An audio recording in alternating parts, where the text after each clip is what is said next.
Today's speaker is Kymberly Brown, Director of the American Language Center of Matinée.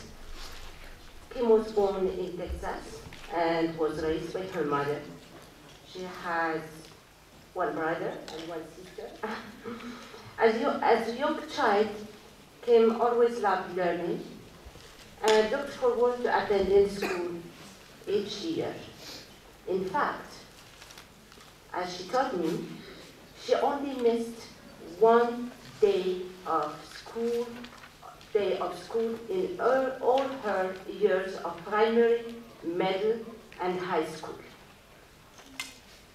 She graduated from high school at the age of 17 and immediately entered university.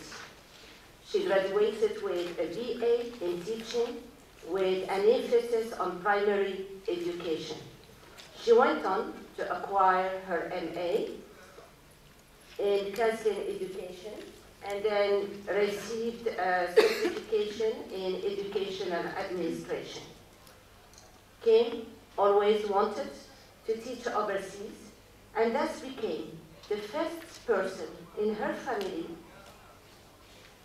to get a passport. Kim is today, but before marrying Matinée and moving to Morocco, she lived overseas in the UK, in Spain, and of course in the United States. Kim is going to talk from her personal perspective about how racism has been an issue of paramount concern in the United States since the colonial period and the slave era. During these two periods, and ever since, many privileges and rights that were granted to whites were denied to African Americans, as well as to Native Americans, Asian Americans, and Latinos. Slavery in the United States was officially made illegal on January 1st, 1863, when President Abraham Lincoln signed an executive order called the Emancipation Proclamation, thereby freeing some 3 million black people from the horrors of being owned as if they were animals.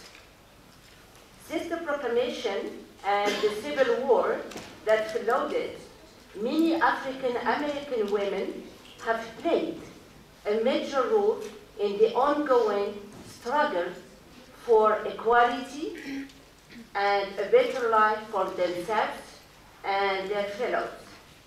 Some examples or important examples of these women are Sojourner Truth, who was born into slavery in 1797 in New York.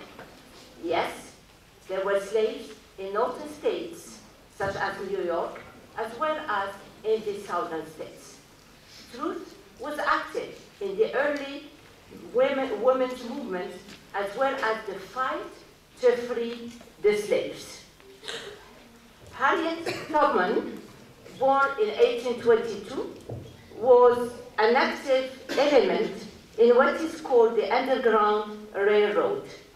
In this movement, she made 13 life-threatening trips to the South, rescuing over 70 black people from slavery.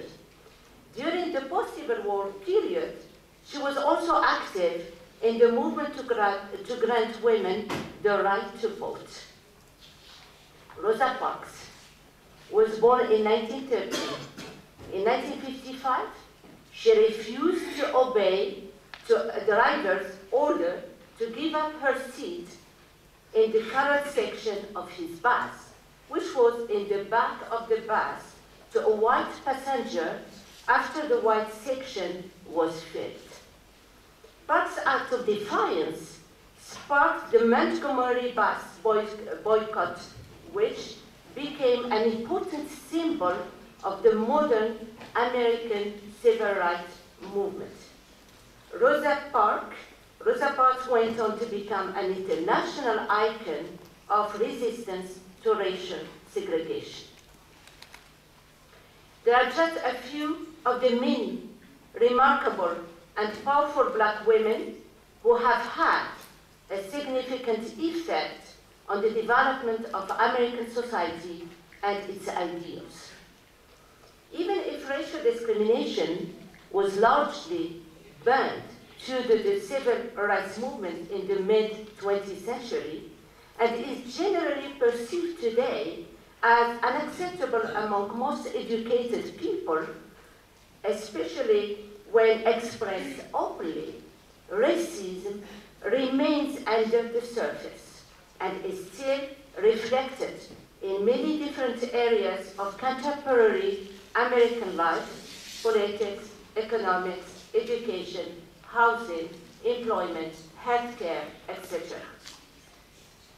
While it is true that Black men suffer more obviously than their female counterparts, example, they make up an overwhelming percentage of cases of police harassment and of the present population related to the percentage of the general population, African American women often experience racial discrimination in ways that neither their white sisters nor Black brothers do. So I cannot end this talk or give the floor to Kymberly Brown before thanking the Dean of the School of Arts and Human Sciences for his support, thanking Tanit, the organizing committee, because Tanit has always been concerned with any issue related to women's cases. Thanks to the audio staff who always helped us in designing the flyers and in being here with us. And last but not least, I'd like to thank my colleagues, the teachers, the students, and I invite you to enjoy Kymberly's talk. Thank you. Good morning, everyone.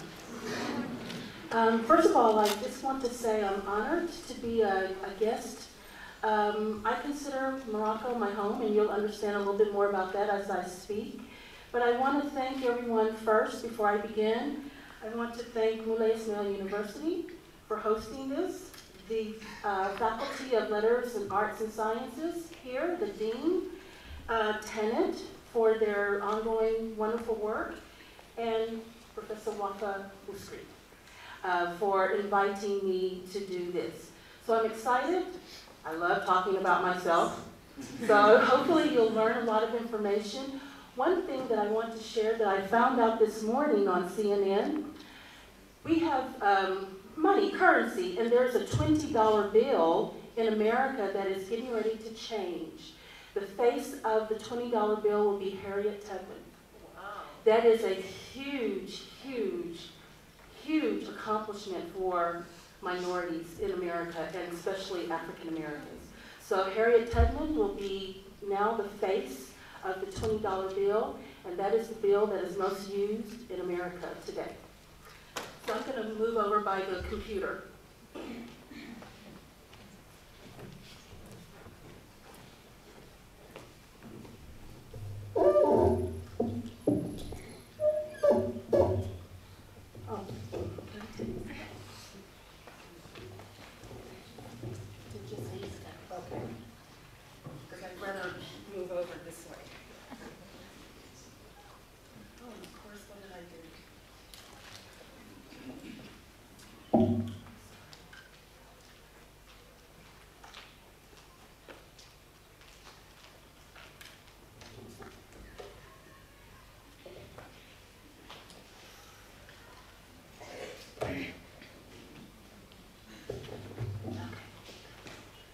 Okay, so my talk is African American women, equality in the U.S. or not. Kymberly is my given name, but please call me Kim. Kymberly, I feel like my mother is calling me and I'm in trouble. Another thing about Americans, most of us have middle names. I didn't put mine there, But my middle name is Española. You're like, what? How did you get that? Española was my grandmother's name. My grandmother is half Hispanic, a quarter African American, a quarter white, many things. So that was her first name, and that is my middle name. In my family, I have many shades of black. I have very dark, like the color of my skirt, to actually white. My family is just full of differences, which makes us unique and makes us great.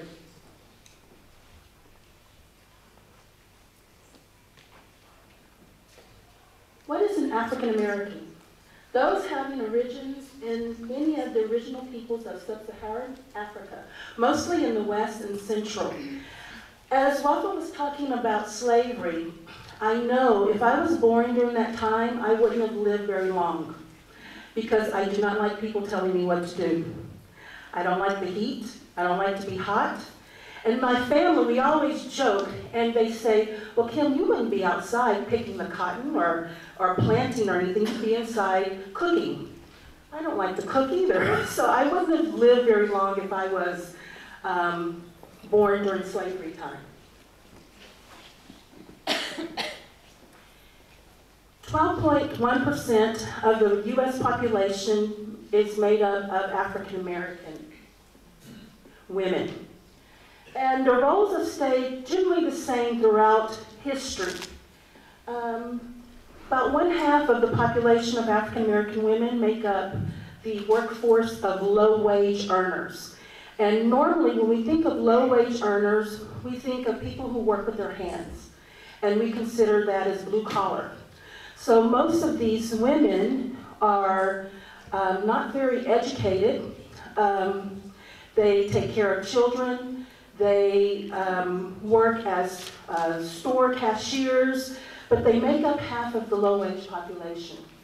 Also, African American women, as of today, only make 67 cents to the dollar as compared to white men. No equality there.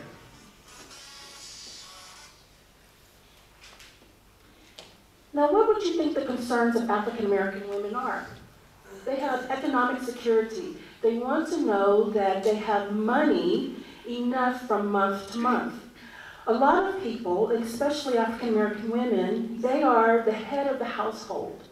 Because as Professor Wafa was saying, a lot of the population of African American men, they are in prison.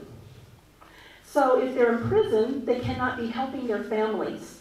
And so that is left up to the African American woman. So most of the time, the African American woman is working one job, maybe two jobs, sometimes three jobs. And just to make ends meet, if you understand what I mean, just to be able to pay the bills from month to month.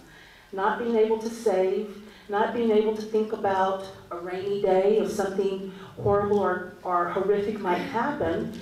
They don't even think about that. Just think about living day to day and being able to pay the bills. Also, poverty is something that African American women are very concerned about. You've heard of the word ghettos. A ghetto is like a shanty town. It's a very low-income area. A lot of times in ghettos, you may have people that use drugs, sell drugs, are part of gangs. In America, unfortunately, we have a lot of guns. We have a lot of guns. And in Texas, it's like the gun capital of the United States. Because a lot of people like to hunt animals for sport and also for their own food. But one of the things is that we have lots of poor people in America. And within the community, that is an issue that's happening. And also, it's a lot of inequality dealing in the school systems. So in the poor areas, many of the teachers that are experienced that have lots of knowledge and will be able to help students understand why education is so important, don't go and teach in those areas. For one reason, they're scared, because you may have gangs, competing gangs, shooting, fighting every day, and so they're very afraid for their safety. Health is also something that's important to African American women. African American women make up a huge population of the diabetic health concerns in America, because the diet is usually not that healthy. So when I go home every August, I always enjoy those unhealthy foods that I don't get to have here in Morocco. But diabetes is very high for the African American population, especially for women.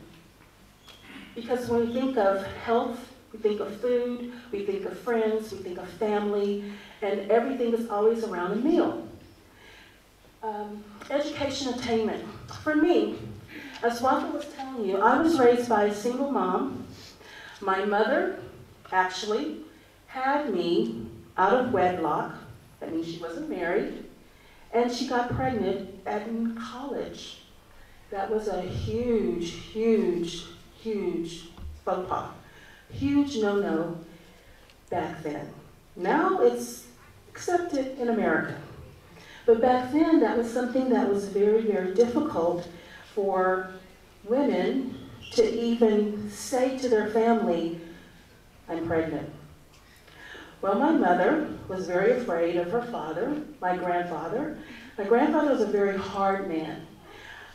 He had only a third-grade education, but he knew and he didn't want his children to suffer and work in a low-income job as he had all of his life. So he knew the value of an education, and he insisted that all of his children went to university, graduated, and was able to take care of themselves and make a good living for themselves. So when my mother told him that she was pregnant, he's just disowned her. Do you understand what I mean by disowned? Like, you are not my daughter anymore. Why would you do that to me? So he was taking it personally, like it was something that was done to him. So people were telling my mom, you need to give the baby up. Don't keep that baby. You can't provide for the baby. You haven't even graduated from university. What kind of job are you going to have? What kind of life are you going to have? So my mother decided, no, I'm going to keep this baby. And so when she had me, I always said to her, how did you come up with the name Kymberly? When she was in the hospital, there was a Kleenex box, and the name of the Kleenex box is Kymberly Clark. And so she named me Kymberly from the Kleenex box. And so my mother and I, we always haven't had the closest of relationships, but we do now. And I always thank her for not giving me away. I thank her for not giving me to another family or just abandoning me, but I thank her very much. Later on in life, I found out who my father was, now he's dead, and my father happened to be a principal of schools. So that's, I think, where I get my education experience, my education life from, is from that side. My mother graduated from university. I stayed with my great aunt and great uncle while she continued her education. My mother was a second grade teacher for a while, and then she went into business. And so she became I don't know what you say in Arabic, an assessor, tax assessor. Taxes. None of us like to pay taxes. She was one of those people. Another thing that interests African American women is political leadership. And as Wafa was saying, a lot of leaders now, we don't really have them. Most of them are dead, or they're old, they're retired, and they're trying to pass the torch on to younger people, younger generations, but people are really not interested. And right now, as you see, there's a huge political debate going on in the United States. We're going to have a new president after President Obama. And oh my gosh, I hope it's not Donald Trump. That's all I can say. He is absolutely everything that America is against. America is a land of immigrants. And the true, only original Americans are the Native Americans, the Indians. They're the only true Americans. They were there first. And so for him to come up with these really crazy ideas of building a wall to separate Mexico from the United States and making them pay for it, and keeping people that people may be fearing out of the country is crazy. So hopefully he won't win.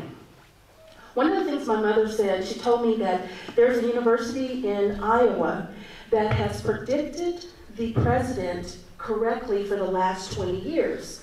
And so they're predicting that it's going to be Bernie Sanders that will be the president of the United States. That'll be fine too. And one of the things that African Americans are trying to do is have an entrepreneurial spirit, having their own businesses, being their own boss. Because throughout history, African Americans, especially women, we weren't considered a whole person. As Wafa was saying, slaves were not even considered a whole individual. They were considered 3/4 of a white person. What is 3/4 of a white person? That means nothing.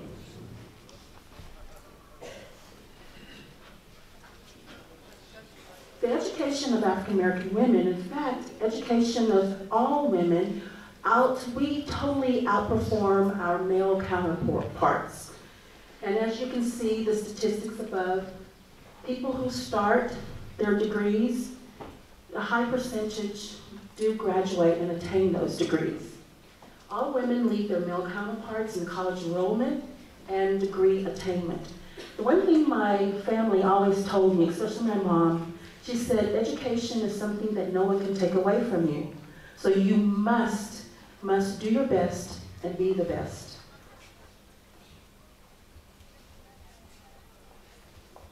As I talked to you about before, a lot of the jobs that African American women have, they have limited education.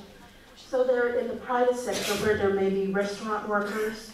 Maybe they have 2 part-time jobs. They may be a restaurant worker, maybe a store cashier, or they may be a secretary. But one of the huge problems is usually they have elderly parents. They do not put their parents in nursing homes. That's what we call them, elderly homes. Because first of all, they don't have the money to pay for it. So they have to keep them at home and they have to take care of them. So they don't have anyone to go and look after them. So they have to do it, and that's why they have 1 or 2 part-time jobs.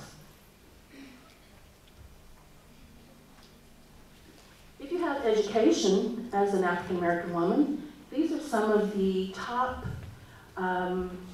professions that you can have. And business administration and management is still the #1 degree that people of African American descent graduate with. Accounting, you can see nursing, psychology, communications, elementary education, and then public relations.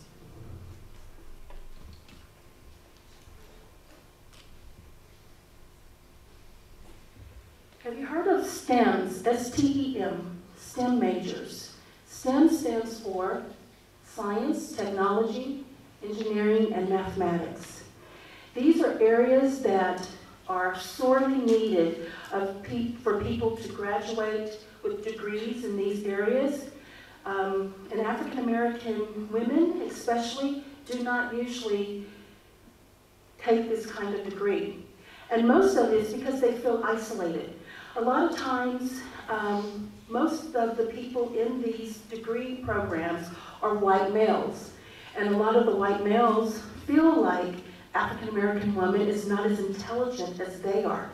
So when it's time to do group work or projects, they do not choose the African American woman because they think she's not intelligent. She can't add to anything, that only they have the intelligence.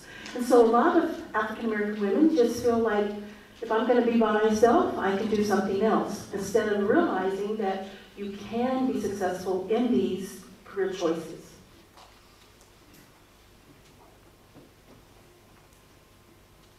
These are the states that have the highest percentage of African Americans living in them. As you see, New York is first, then Texas, Florida, Georgia, and California.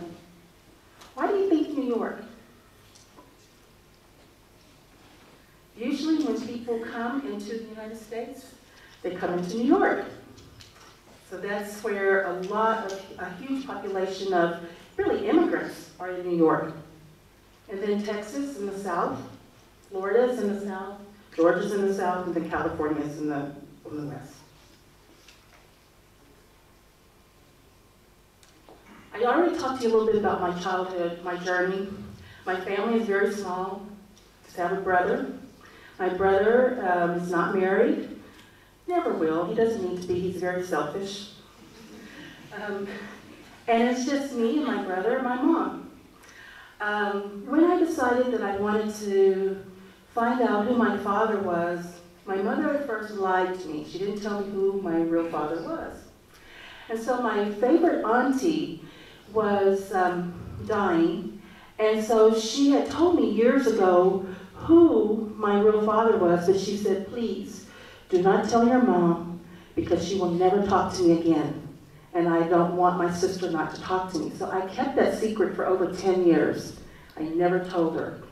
After she died, maybe 2 or 3 years later, I told my mother. I said, I have something I want to talk to you about. It's kind of hard, but I want to tell you. I said, the person you told me who my father is really not my father. She goes, what do you mean? And I told her sister told me who my real father was. And she was like, she told you? You know, she was shocked. She couldn't believe it. I said, why didn't you tell me? So anyway, I wanted to find out who this person was. And then that's when I found out he's dead now. And he was a principal of schools. And I actually have 3 half-siblings that hopefully, inshallah, one day I'd like to meet. My education, as Wafa was telling you, only missed 1 day of school from age of 5 to 17.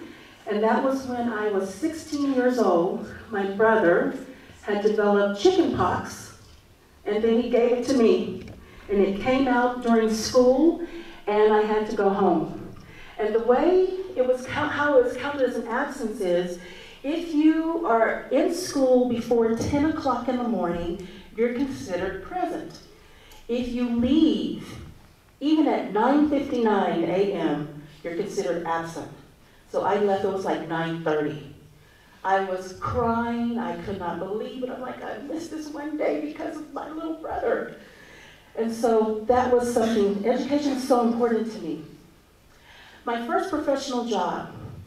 When I started out, I wanted to be an accountant because I loved numbers, I loved math, I was really, really good at math. And I said, okay, I want to do that. Then I took a university class, and I was in class, and I thought, you know, this is boring. I don't think I could do this the rest of my life. And so then my family said, Kim, you should go into education. I'm like, no, I'll be poor. I'll never have any money. I'll be poor the rest of my life.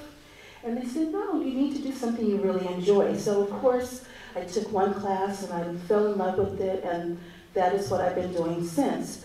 So we have something that we have, it's called student teaching. And that's the last semester right before you graduate.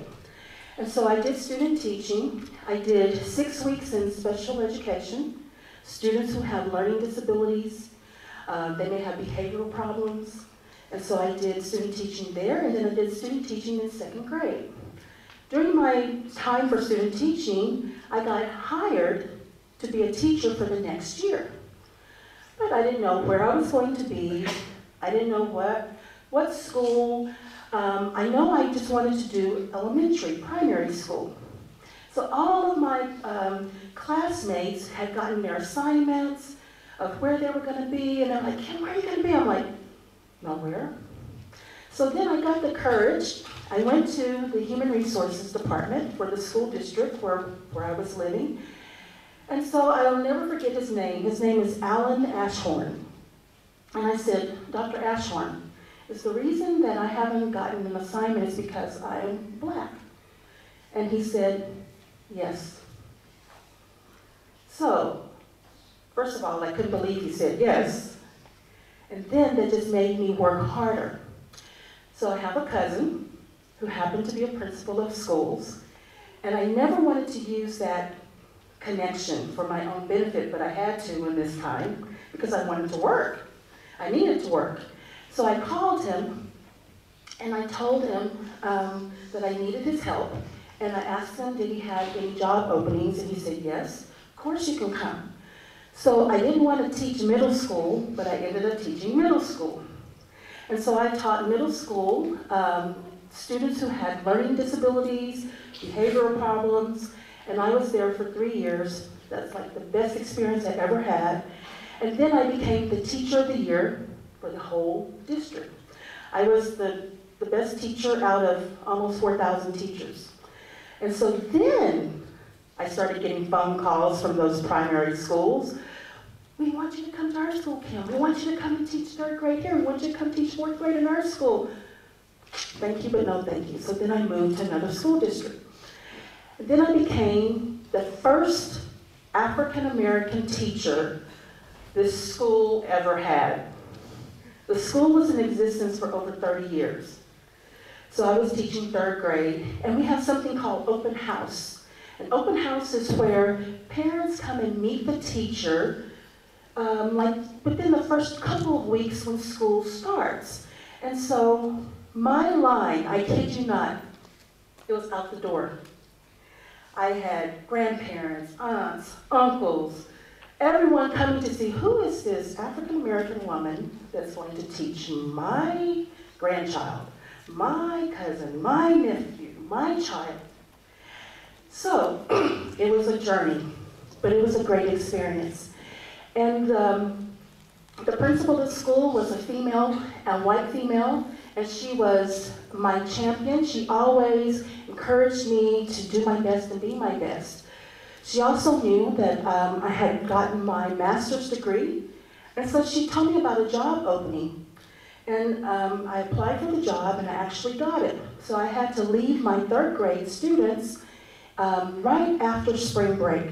And so I had to go to another school. It was really difficult, but it was a way for me to move on in my career.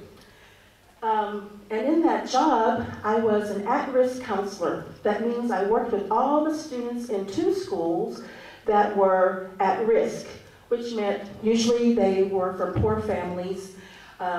They were behind in reading, they were behind in writing, they were behind in everything, really. So I ended up working with really the majority of the students at both schools. And plus I did home visits. So it was a great experience, but I wanted to do something else. And so then I became a high school counselor, and then I became a vice principal, and then I became a principal, and then I decided that I wanted to go overseas. And so I did in 2004. My first experience was going to the UAE.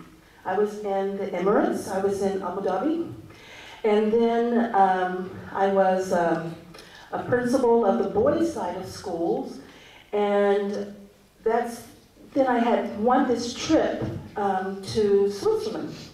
The U.S. Embassy always got the American citizens together, and they always gave us a 4th of July celebration party.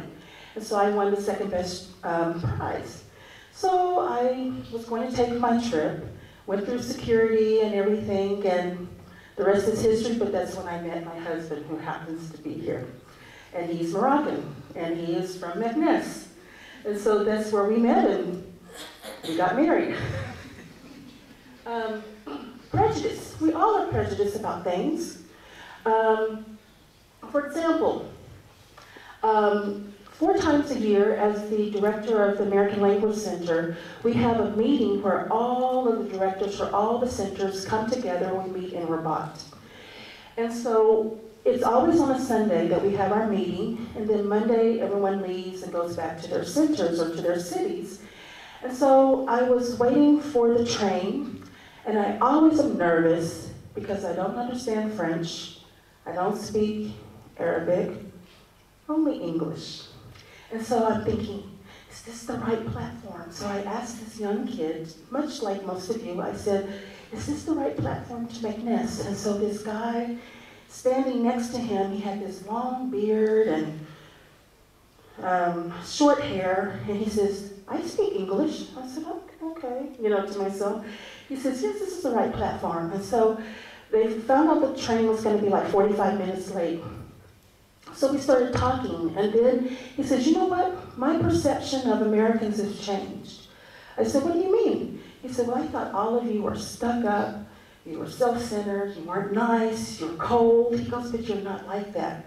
I said, well, since we're being honest, he says, my perception of you has changed. He goes, what do you mean? I said, when I saw that long beard, I thought, terrorist.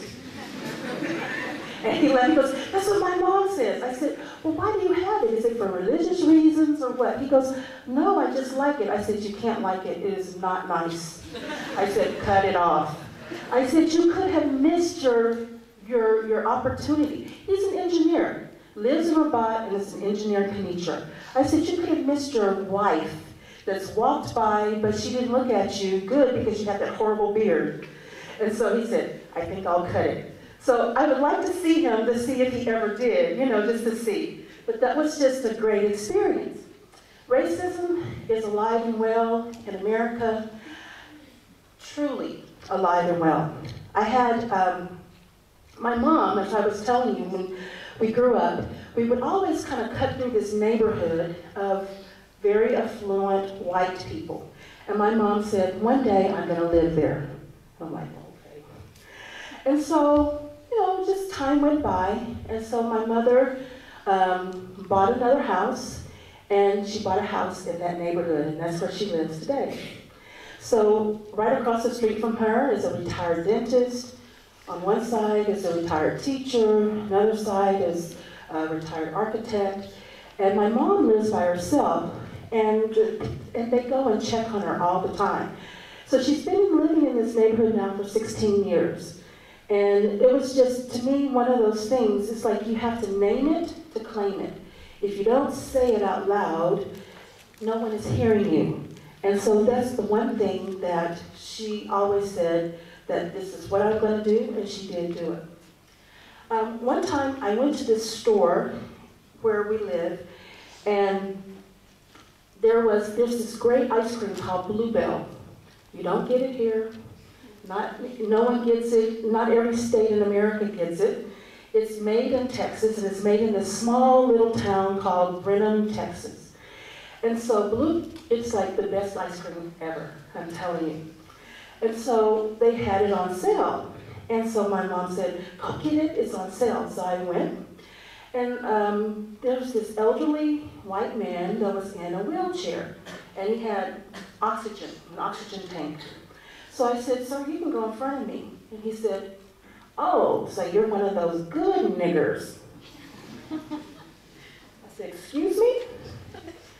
You're one of those good niggers. I said, what are you talking about? And he said, you must be educated.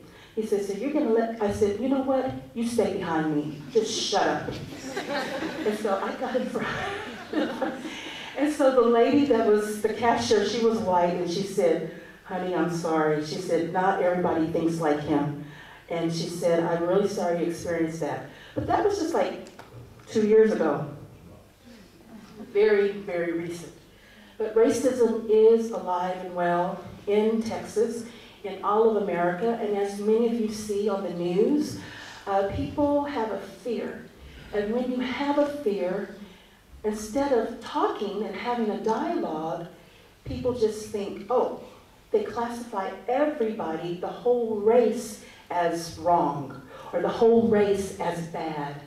And that's just a matter of ignorance, not educating yourself. And just because you have one bad experience with someone from a different race doesn't mean that the whole race is like that. And if I did that, if I let that happen to me, then I would never have any white friends. And one of my best friends is white. And I would never experience other things in life if I had that closed mind and closed mentality. But that's why you're here in university, to educate yourself, to become better citizens, to be global citizens. And I don't think anyone in here is racist. Yes, like I said, we're prejudiced. All of us are. But racism is something that's deep. It's not something we're born with. We're not born racist. We're taught how to become racist. Morocco.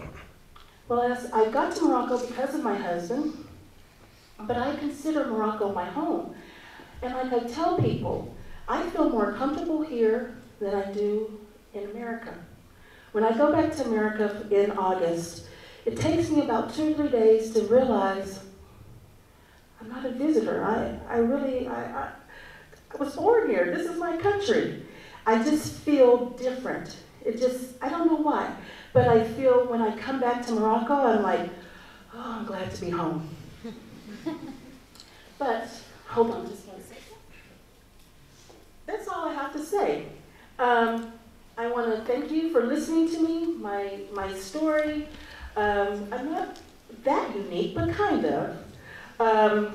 I do have a 9-year-old, almost 9-year-old son, and I'm a little jealous of him because he's like most of you, can speak 3 languages, at least 3, and I am sometimes struggling with 1. But I appreciate your attention, and if you have any questions or anything, I will be glad to answer them. Thank you very much.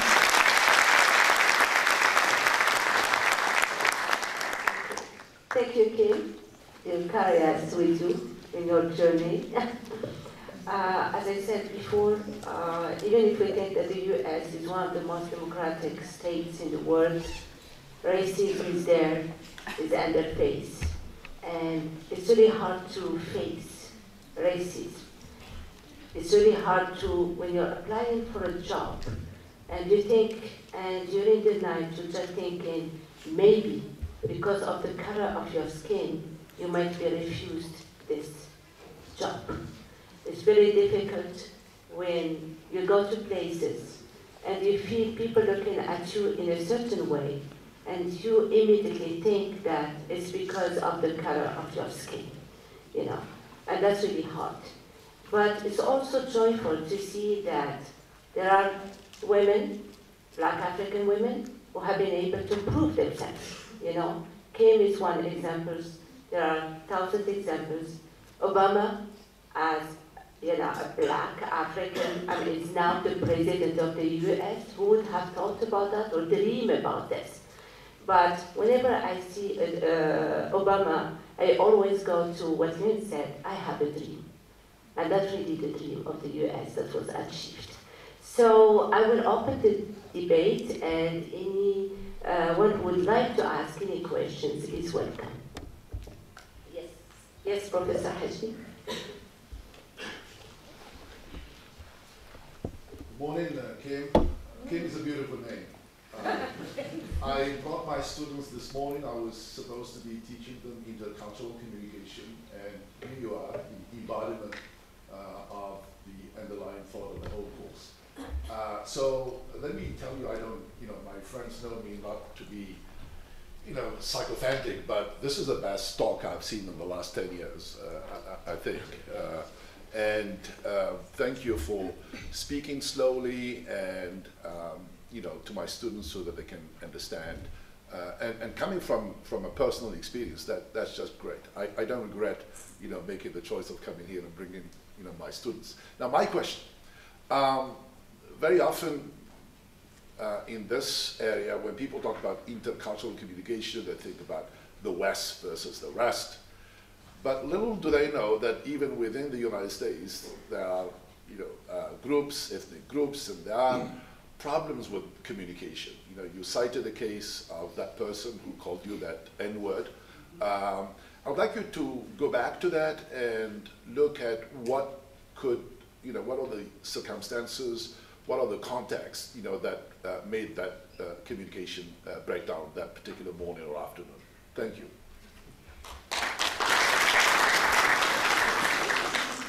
First of all, thank you for bringing your class here. and I appreciate that.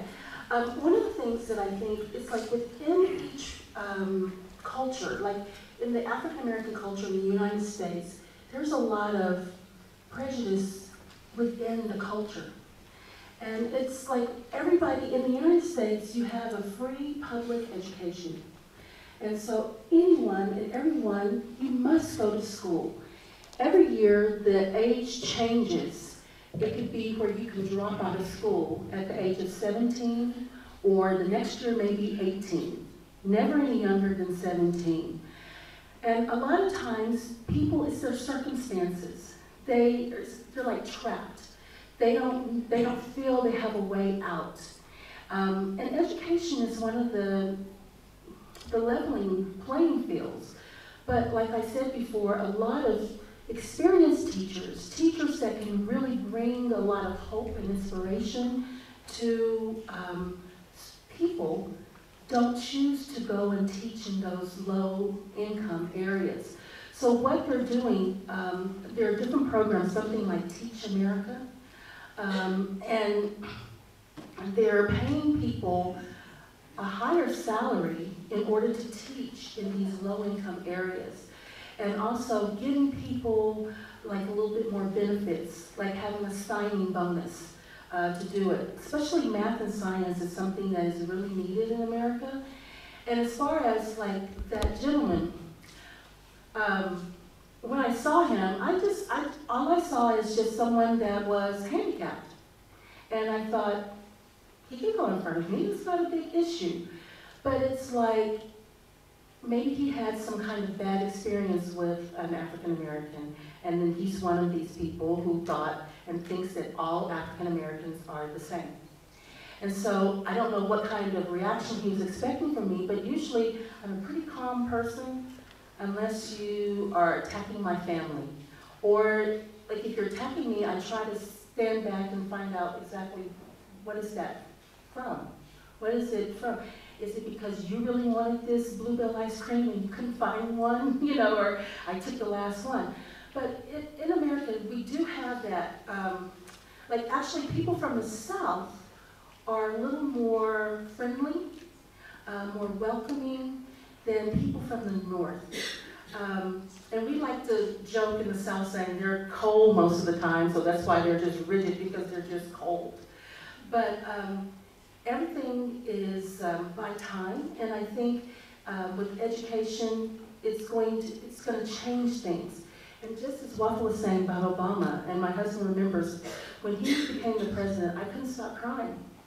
I thought I would never ever see an African American becoming the president of the United States in my lifetime. I never ever, that wasn't even a dream. I never thought it would be possible. And so now that he's president, a lot of people in the African American community are criticizing him, saying, you're not doing enough for the African American population. What is he supposed to do? Is he supposed to say, this is only for African Americans? This is only for Latinos? This is only for Asians? No, it's like, to be honest, the President of the United States doesn't have all the power, just the power in the pen. The Senate has the power, and the Congress has the power. So it's like, if you don't vote, you don't have a voice. So you must vote. And that's something that's important. As an African American, we didn't have the right to vote until the 1960s. We didn't have that right. And so a lot of people that don't vote, maybe they're disappointed in the system. But in order to change the system, you have to vote, and you have to get out there, and you have to talk about what you're wanting and what is missing. And that's one of the beauties of democracy, is that we do have freedom of speech. Yes, Professor Rama? It's actually not a question. First of all, thank you for your insightful and touching talk. Kim, allow me please to ask the audience to stand up as a sign of respect to you, to your mother, and to all American African people.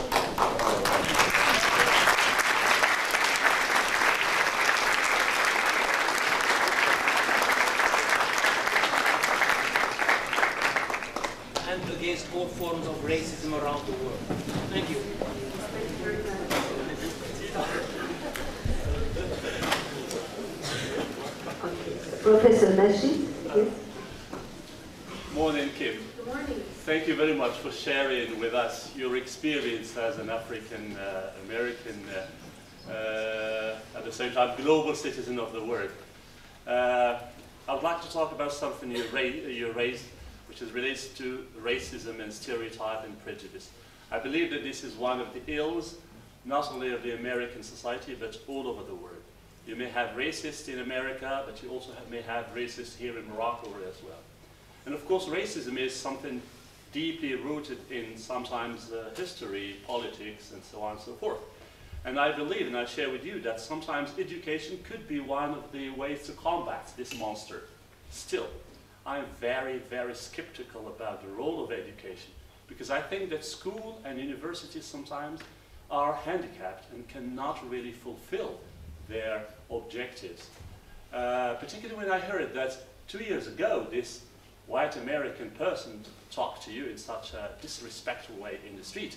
And maybe a few days ago, I was also in the street somewhere here in Mechanis, and I heard two boys calling an African immigrant here in Morocco, you know, a very, very rude word. And I just said, well, there are similarities between what you experienced 2 years ago and what I experienced here in Morocco. Therefore, my question to you, because you are a professional practitioner in the field of education, do you really think that education could have such an effective role in maybe modernizing the mindset of the people, knowing that sometimes education is instrumentalized, is conditioned by culture, by history, by politics? In other words, the school, the university sometimes is only a voice of the dominant culture and not the subaltern like you, American, or maybe women or immigrants and so on. So what is maybe your recipe for a better, maybe global citizen who does not, of course, share any racist thoughts or contacts? Thank you. Well, I think, for me, I think like my son is a perfect example. My son has a good blend of American and Moroccan culture, in that we teach him everything. His dad is teaching him everything about Moroccan culture. I'm teaching him everything about American culture. And I wanted it to be his choice of what he chooses to do. I feel like, as a parent, and it comes down to parents, parents have to not be afraid to parent, not be afraid to share different ideas that maybe they were taught when they were growing up. The world is changing and we have to change with it. Not saying that you lose your identity as a culture, as a people, but that you're adding to it. Because the world is smaller than what we think, but yet is bigger too.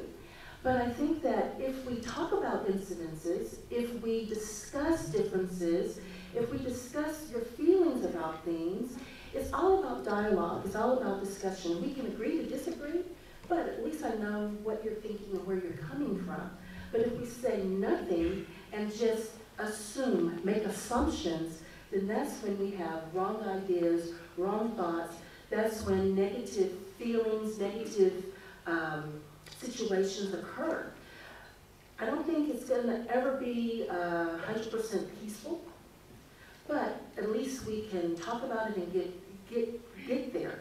I was attending a conference 2 weeks ago. It's called TESOL.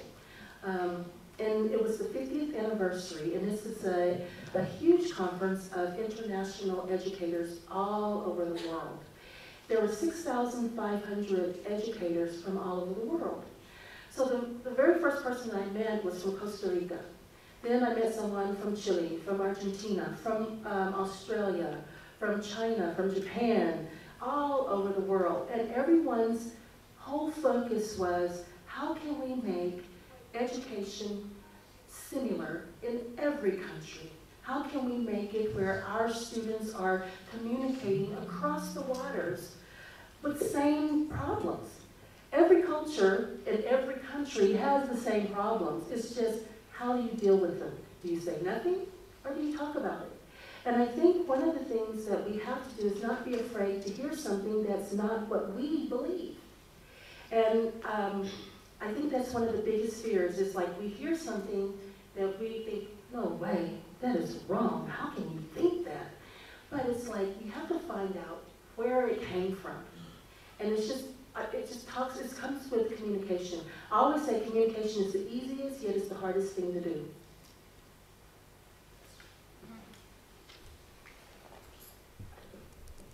Yes, anybody? Okay. Yes, Professor Kymberly. First of all, I would like also to thank you, Kim, for this very interesting talk, and also thank you for sharing your journey with us. Of course, the question of race is a major one in different cultures, not just in that of the United States.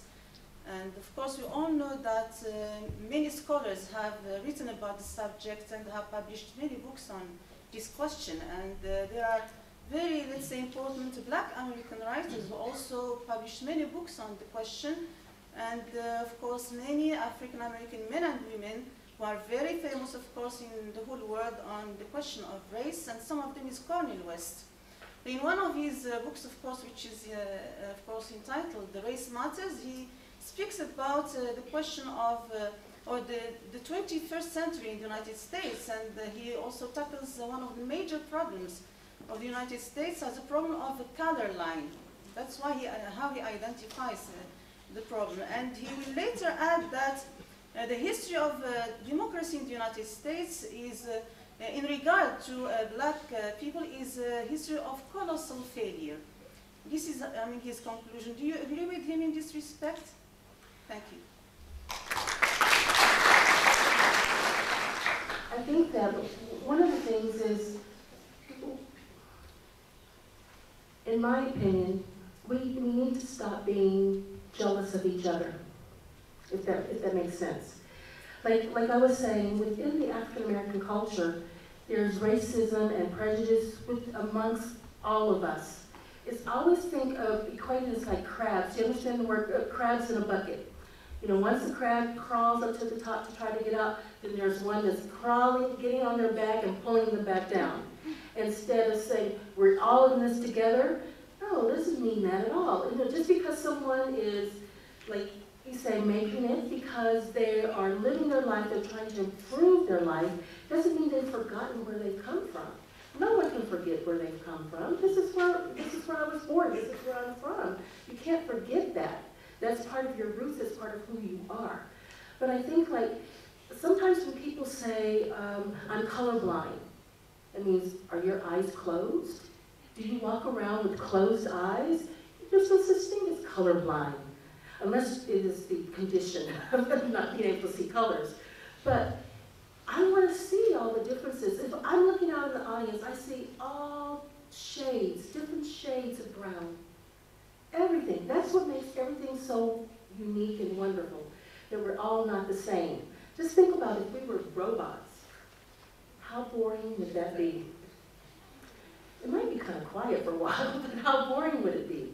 But as far as color lines, like in my own family, when I was talking about my grandmother is very dark, was very dark skinned. Just the color of my skirt. Her sister, which is my great aunt, looked just like a white person. Exactly like a white person.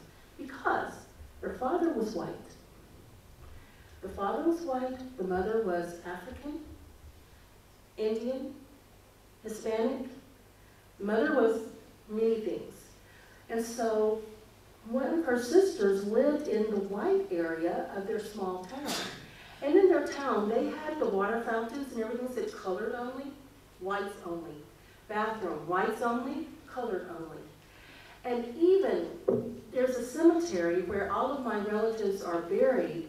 They just changed the name of that cemetery 5 years ago to Rest Haven. It used to be Colored Cemetery in Willis, Texas. That's awful. Only 5 years ago. But it's like, you can't, in my opinion, you can't let those things stop you from trying to achieve and trying to do better and trying to be better. Another thing I never said, one of the things in America, we name schools after people, individuals, usually that have accomplished many things for that community that the school's going to be built in. We have a jury of peers that actually determine whether a person is guilty or innocent.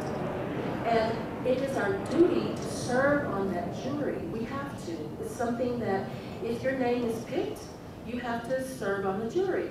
And so you have county juries, which are local, then you have federal, and you can have, the grand jury is a federal jury. And so my great uncle was the very first African American in Texas to be head of a grand jury. So they want to name a school after him now. And so hopefully that'll happen when I come home this summer, that's going to happen, and they want to do that in his community where he grew up. But one of the things I just want to say about the jury. I was selected to be on a county local jury when it was during my first year of teaching. You cannot, this is your civic duty. If you don't attend, you can get arrested. I mean, it's just that serious.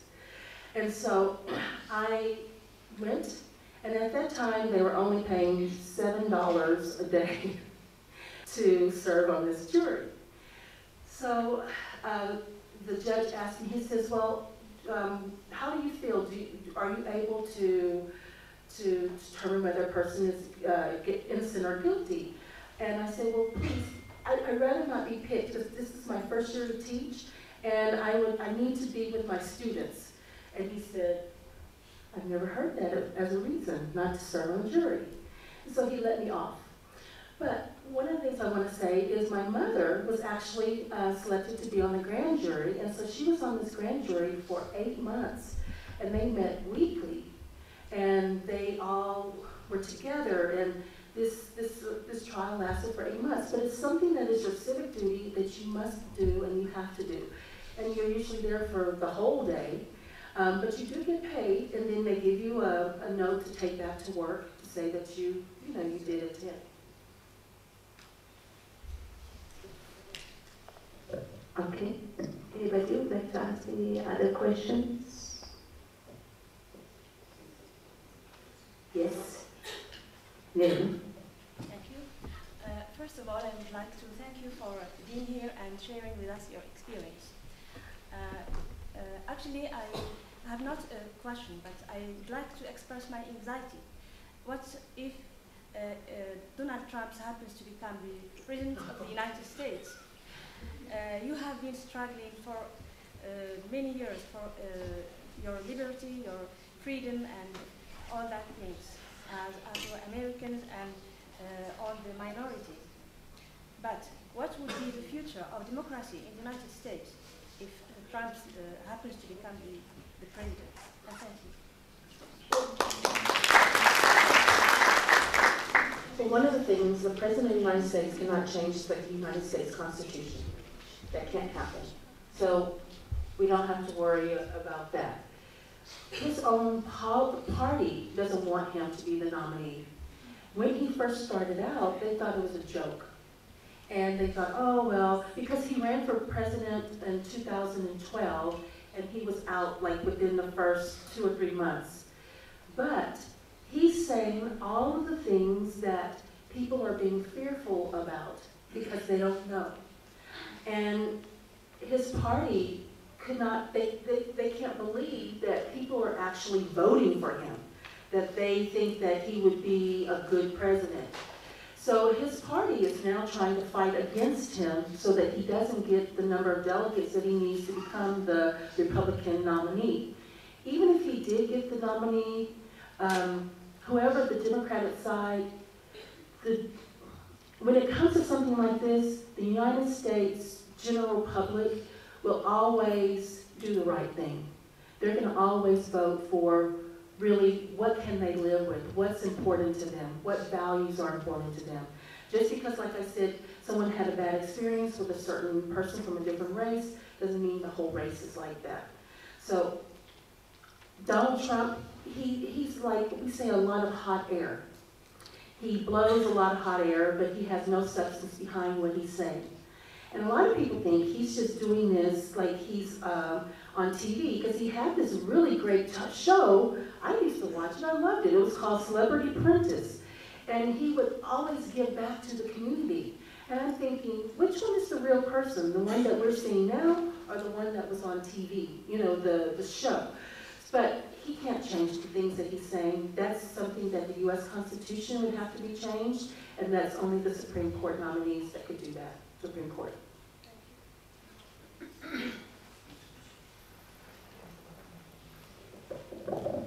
Okay, ask anybody would like to ask a question? And we haven't heard from any students. Sure, of course. Well, it's done for teachers and for students, you know, that's... I have watched the speeches of Donald Trump, as candidate to the United States election. So I would consider that Moroccans or the Muslims or the black people could they integrate into the community of the United States, because we say that he represents all the people that they are not original from the United States.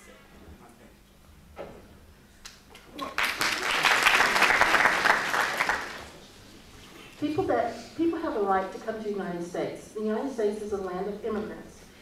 And for one person to say that if you're not like me, if you're not a white man, you're not able to come into the States. He doesn't have that right. He can say what he wants, but he doesn't have that power to stop people from coming into the United States. And the people that make those decisions, as long as you have all the required paperwork that's needed, no one can stop you from coming in. As long as you're not a criminal, no one can stop you from coming in and to add to the country. Because the United States, people are getting older, and we need young people. We need people to work and to pay their taxes and to keep the country moving and moving forward instead of moving backwards. And I agree, it's like we're almost moving backward as a country than moving forward because of crazy people like Donald Trump, unfortunately.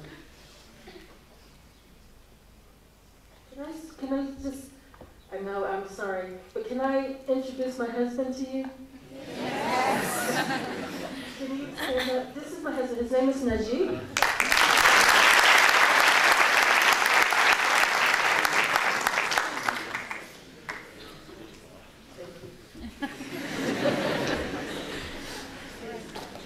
Yes, of course.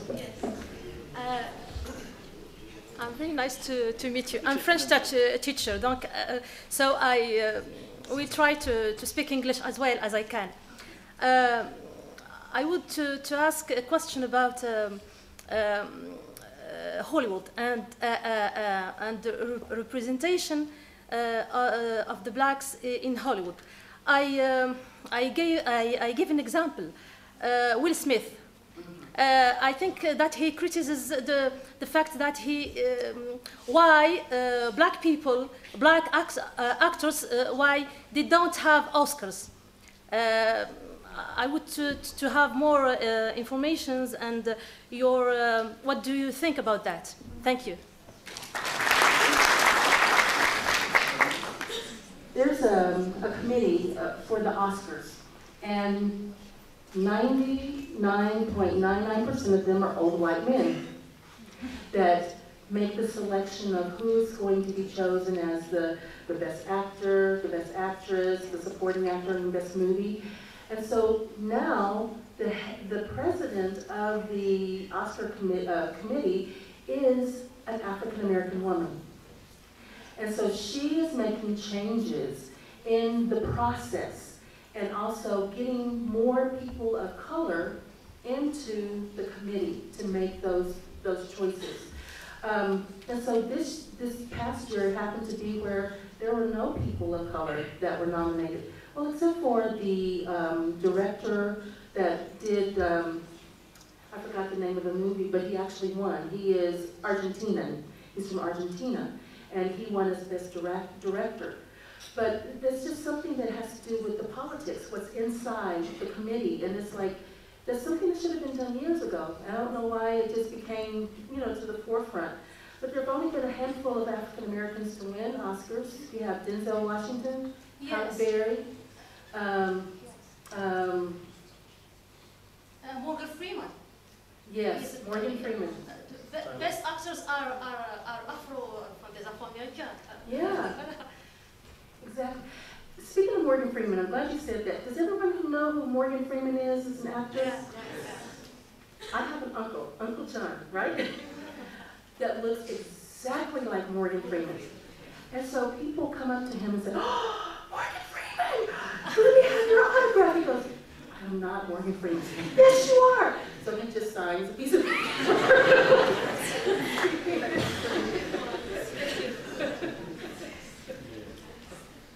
Yes, Professor Daniel. Okay. Good morning. Good morning. Kim or Kimberly? Kim, please. All right. Well, I would like to tell you that I gave my first daughter's name, like you, in the hospital, okay, from a tableau of Jasmine. So I called her Yasmin. So don't worry about your name, which is also beautiful. Well, I would like you to tell me your point of view about Oprah Winfrey and about Beyonce's last show in the American football on racism and the sarcasm that was about her. Oh, Beyonce is not American, she's a black. Thank you. You know, I think most Americans have something called a bucket list. Do you understand what I mean? Before you hit the bucket, that means before you die, things that you want to do. And so there's actually a movie called The Bucket List. You should see it. Morgan Freeman is in it. It's Morgan Freeman and Jack Nicholson. It's an excellent, excellent movie. But she's one of my bucket list people that I would love to meet Oprah Winfrey. And my husband will tell you, always talking about, oh, Oprah Winfrey, I love her. It's her story. You know, she was also in a horrible situation when she was born. And all the odds were against her, you know, as well. But she went to school. She became very motivated in debate, in, now we say, public speaking too. And she improved herself. Even though she'll tell you, she says, I'm not the most beautiful woman, I'm not the most good-looking woman, but I know that I can talk, and I know that I have a voice. I know that I'm educated, and I like to read, I like to find out. I think Oprah is very powerful. I think she has done a lot to help women, not just African-American women, but women in general. I just think that she's a great role model. And one of the jokes is, someone said, Donald Trump said, well, if you became the president, who would you want your vice president to be? He goes, Oprah Winfrey. You know, like, she would say no for sure. But as far as Beyonce, I think that Beyonce had an ulterior motive. And I don't think that she shared what she was going to really do with the organizing committee of the Super Bowl. Because if she would have, they would have said, no, we can't do that. So it's like once something is done, once a performance is, you can't stop it. It's like you just have to let it be, and then you talk about what happened afterwards. Yeah.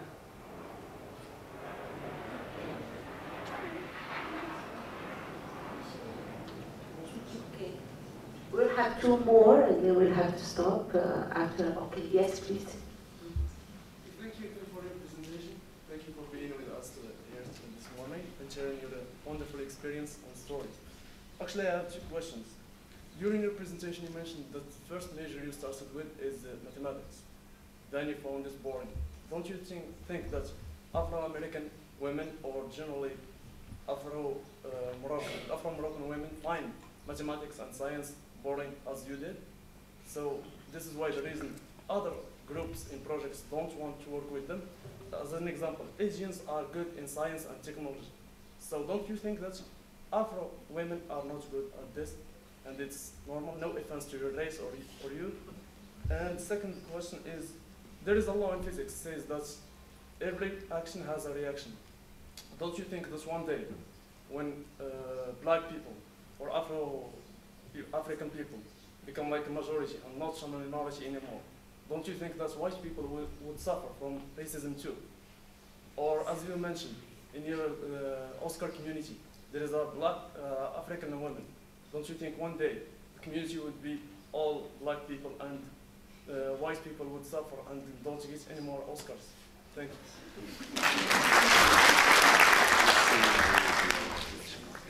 Let me do your second question. That is exactly how come Donald Trump is so popular among white men, because the white race is shrinking. The majority of Americans will be minority Americans. So you have a large population of Latinos, of Asians, African Americans, Arab Americans. You have many more populations of minorities that are growing, and the white population is shrinking. So they have this fear. That's what's growing out of it. It's something called white privilege. It does exist, and there's a great book that's entitled White Privilege. And I read it, and it's really true. A lot of white people, men and women, feel like they are privileged to do whatever they want, to have the best jobs, or they may not even have to have an interview. They're just the cousin of somebody in personnel, and so they have a job. They may not have the qualifications of a non-white person, but they're going to get it because of this privilege. And I think a lot of it, what's going on with this Islamophobia, is this fear that they're losing a lot of their privilege in their minds. And instead of reaching out, having communication, talking, it's just that you're not like me, so I don't like you. It was just like last week. And you've been seeing this on the news, where Arabs are talking in Arabic on airplanes, or before you get to the airplane, and then a white person says, I think they're going to do something on the plane.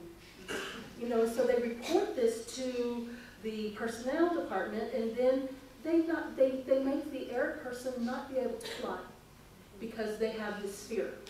That is really stupid. But that's what's happening. And then they put them on the next flight. That's not fair, that's stupid.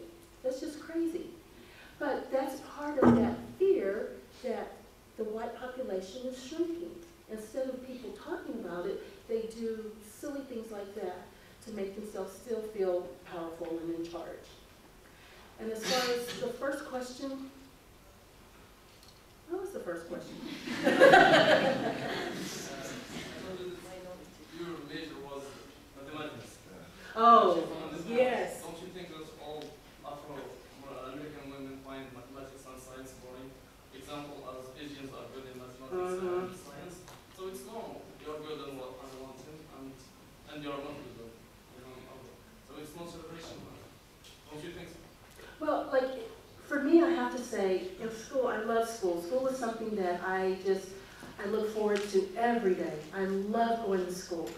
And in fact, I was the only African-American, male or female, in all of my classes, because I was in advanced classes. But I loved the math because it was the teachers.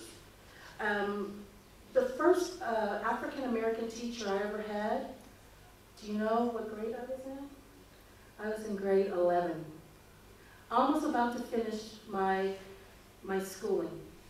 And it was the very first African-American teacher I had, and this person was a math teacher, and it was a man. And he made me even love math even more. So I was even more motivated to use math in some kind of way. But when I was in that class in the university, not that I didn't like it, but I thought, I think I'm more than this, if that makes sense. I think that I can do more. And yes, I can make a lot of money being an accountant, but making money, does that equate to being happy? I don't want to be happy in my job. And I didn't think that it was going to make me happy. I could be rich and unhappy and alone. And that to me is not something I wanted to do. But you're right, a lot of African Americans do not go into math, science, and because it's not because I don't think they feel it's boring. I think they haven't been encouraged and motivated to say, you can do this. You can do this. And so I think that more people are, like, there are more engineers now. more doctors that are not white, and people are doing it, but it's still a shortage.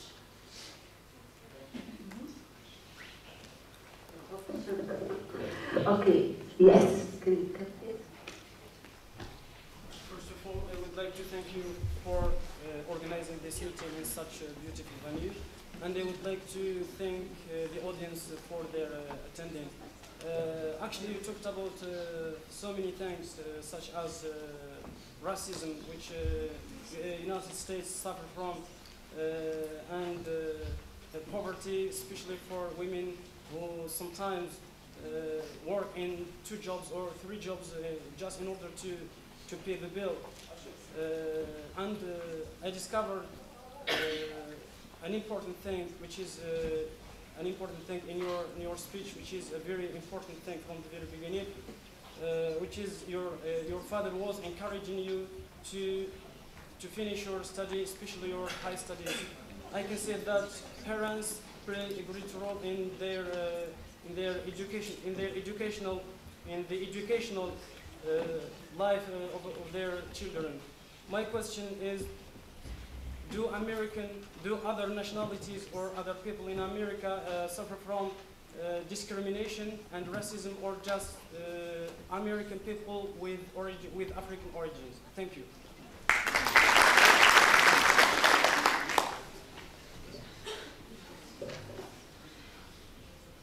Everybody experiences racism in America. And even white people now are starting to experience it, or starting to feel it. But it's like, if you're not like me and you're different, it just depends on the reaction that you get from the situation that you're in. Like for example, one of the things that I was always fortunate in order to get a job that I really wanted and I applied for. Yes, I've had a couple of things that I really wanted to do, but I wasn't selected. I never felt like it was the color of my skin that, you know, kept me from not achieving or getting the job that I really wanted to get. I felt like that was not the job for me. There was something else for me to do. I needed to go in a different direction. And a lot of times we don't listen to that. We just get angry, you know, about, well, I didn't get that, and I know I'm qualified. And I even had one person tell me one time, you're overqualified for this job. Well, what does that mean? If I'm overqualified, that means I'm still qualified, you know? So it's just like double talk, you know? And it's like, they felt like she said, I think you will be bored doing this job. I don't think you will find it fulfilling or anything. But as you were asking, there's racism experienced by Latinos. They experience racism. Asians experience racism. Arabs in America experience racism. There's this great TV show that comes on sometimes called What Would You Do? Is the name of it. And they do different scenarios to see if you, looking at this situation, would you go in and would you say something? Would you help the victim? Would you help the person? They did one where there was this, in a small Texas town, where she was African American, she was Arab American, and she had the hijab. And so she was going into this bakery. She wanted to get something, a baked good. And so behind the counter was this white guy who goes, we don't serve your kind. And so there were different people coming in, you know, and so this one old white man, he goes, yeah, that's right, tell her, we don't serve her kind. Okay, and so he left. Then there was this young couple that came and said, what are you talking about? Why, she just wants to buy something just like me. Why wouldn't you serve her? I cannot serve anybody if I don't want to. And people in America have that right. If you have a restaurant or you have a store, you can refuse service to someone that you choose to refuse service to. You don't even have to give a reason. You just say, I'm not going to sell you that. I don't want to sell you that. You don't have to say why. But if that person feels discriminated against, you can go and make a complaint. You can complain. And if they investigate and they find out that it was because of discrimination, then that store is going to have to pay you money because you discriminated against them. It wasn't because, sometimes business will say, no shirt, no shoes, no service. So if you don't have a shirt on, you don't have any shoes on, they're not going to serve you. But you already know, because it's out there already, out on the door before you walk in. But many people experience racism on a daily basis in America. It's not everything wonderful and great that people think. It's still, it's America. You have to come, you have to experience it. You need to, because there's 50 different states. There's some states I would never go to, don't have any desires, don't wish to, because it's very racist. And I don't want to put myself in a situation where I know that I'm going to be angry. Okay, we're having till 45, so we'll have just 4 more minutes. Okay, yes, and then the last one. Okay.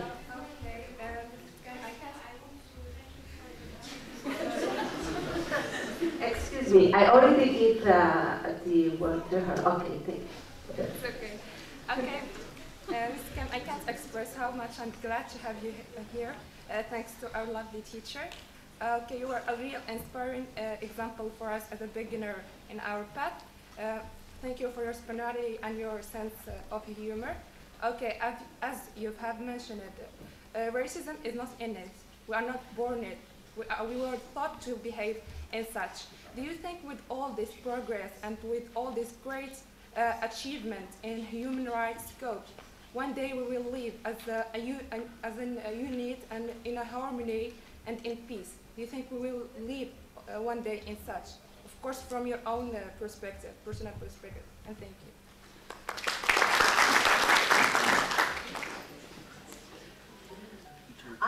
I hope so. And because especially children, like my son's generation, they don't see color. They just want to play. If someone wants to play with me, great. It doesn't matter if you're male or female, black, white, brown, purple, whatever. I just want to play. And that's what we have to, as adults and people growing up, to not look at that. It's just that we have some things in common, and we need to rally around those commonalities instead of looking at the differences.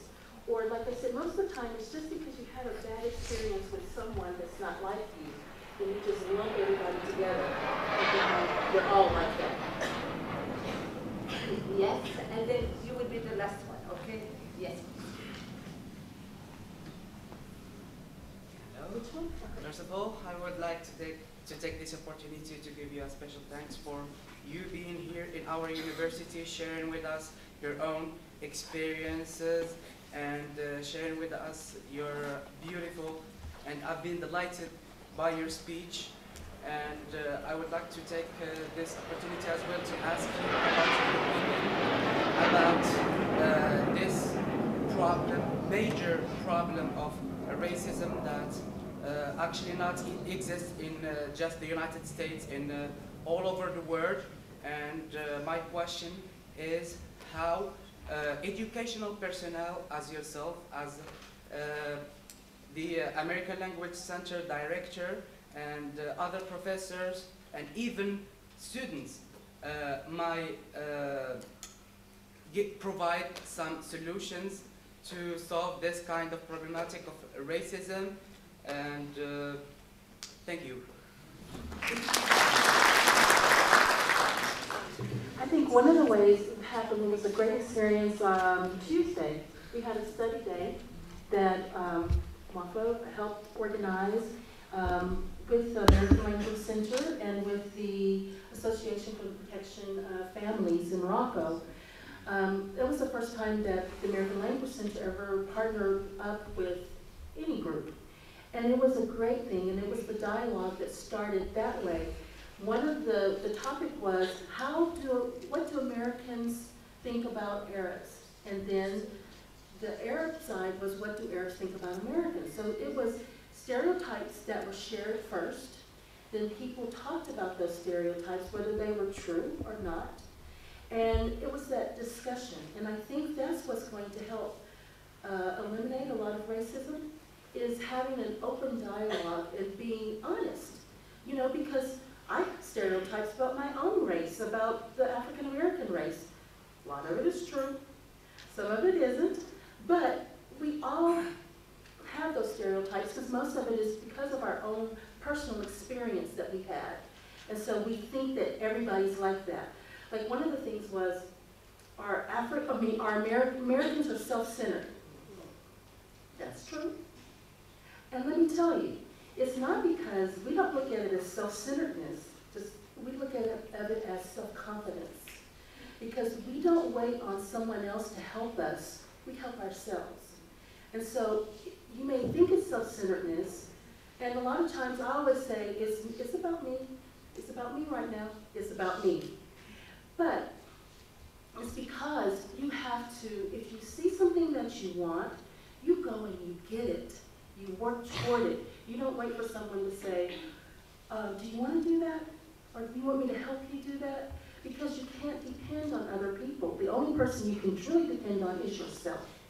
So that's one of the things that we as Americans, we try really hard to be self-motivating for us and not depend on other people to give us that motivation.